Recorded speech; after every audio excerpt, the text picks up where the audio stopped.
Hey everybody, it's Rhonda and it's Friday. I don't have a craft for you today, but um, Jackie, our children's librarian, and I took a little walk around Fincastle yesterday. October is a beautiful month. It's begun to get a little cool. The trees have turned beautiful oranges and reds and yellows, and Fincastle is such a wonderful town. I hope that you all have a chance to get out and do your own walking.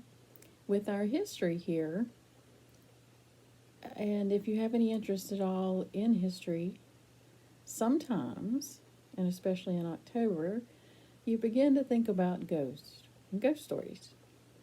So, taking those ideas of um, the history and the many ghost stories that float around an older town like Fincastle,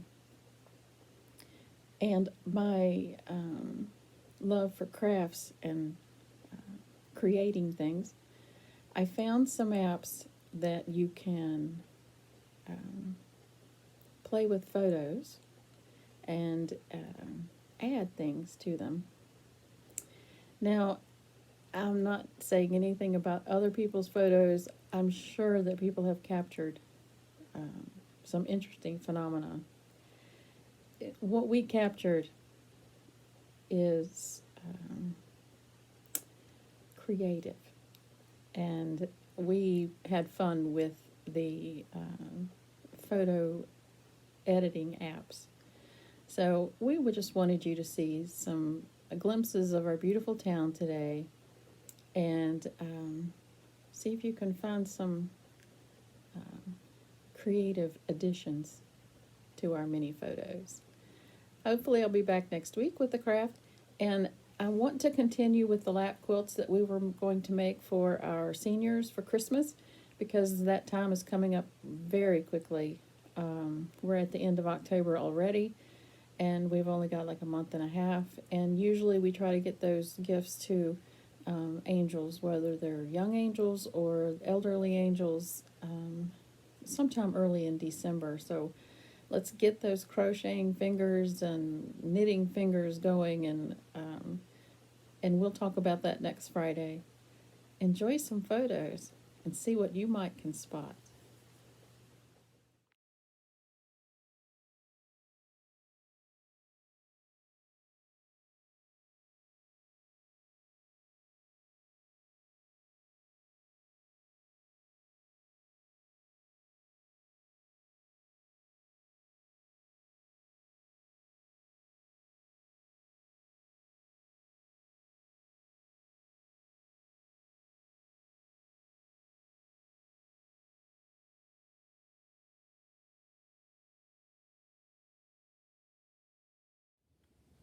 All right, and now we find my co-worker Jackie in the stacks.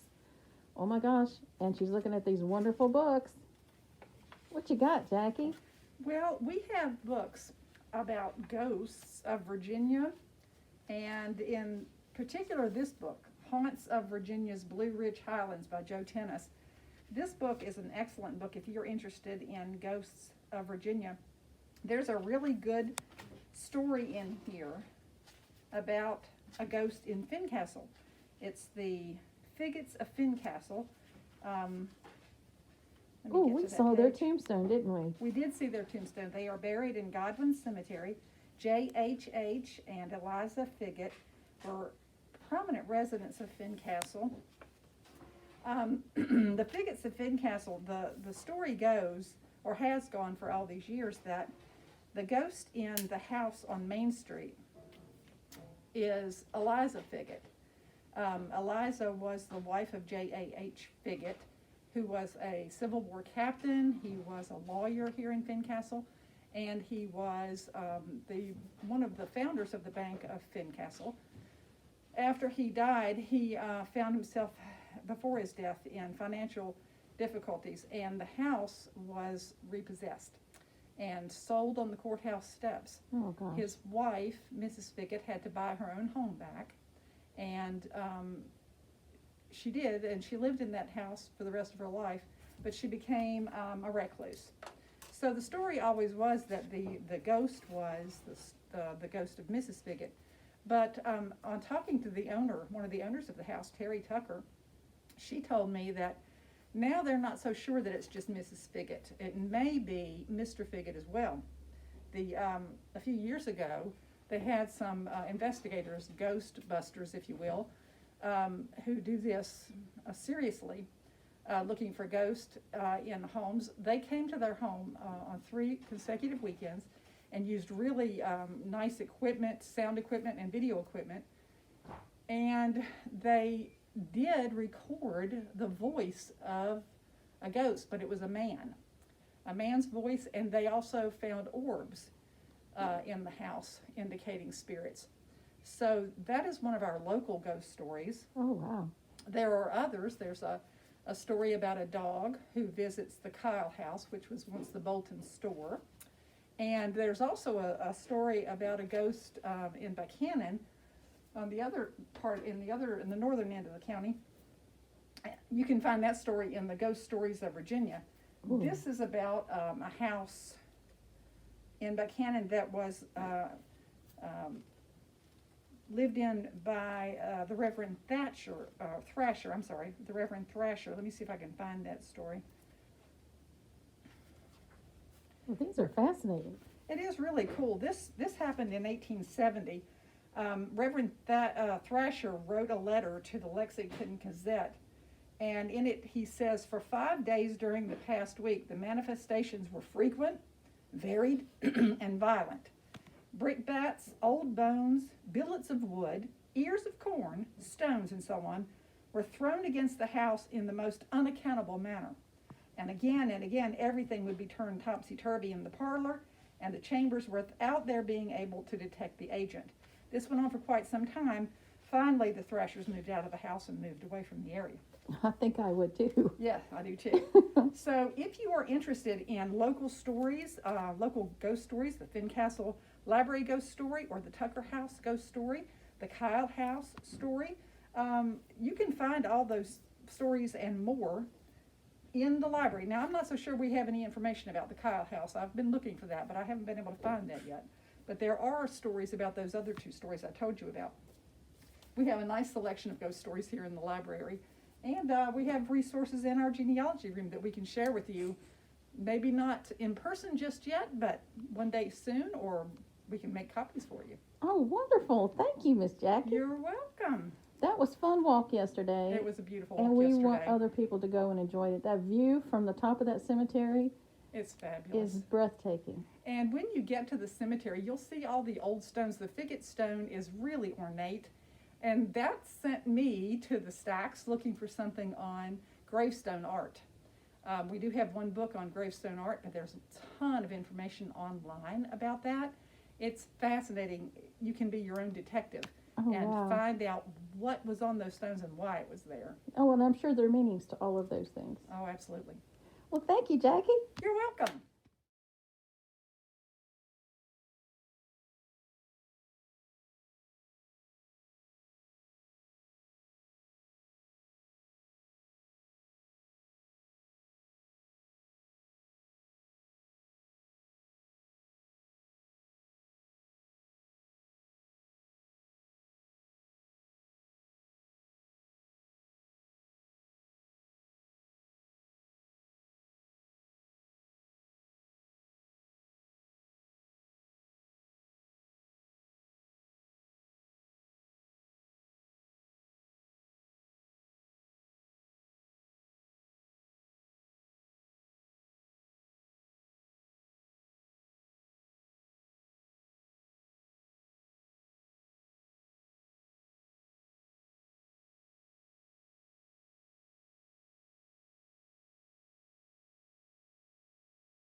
Now, Miss Ripley, I hear that you might have experienced some interesting things here in this library. You may have even seen something unusual. Yes, one day I was in the back room processing and I saw what was a reflection through the window, somebody coming in the building wearing a top hat. Thinking that it was old-fashioned, kind of cool looking, I told my coworker to watch the person coming in, how they were dressed. And we waited, but nobody ever came in, so she said, "What did you see?" So I explained to her, and she explained to me that the library resident ghost is dressed that way, so we're pretty sure that I saw the ghost through the reflection of the window. Oh, cool. But he seems to be friendly. He does seem to be friendly, yes. Oh, that's wonderful. And I think he likes to read books. We think he likes this section right here, the westerns. Oh, that's wonderful. Thank you for sharing that. You're welcome.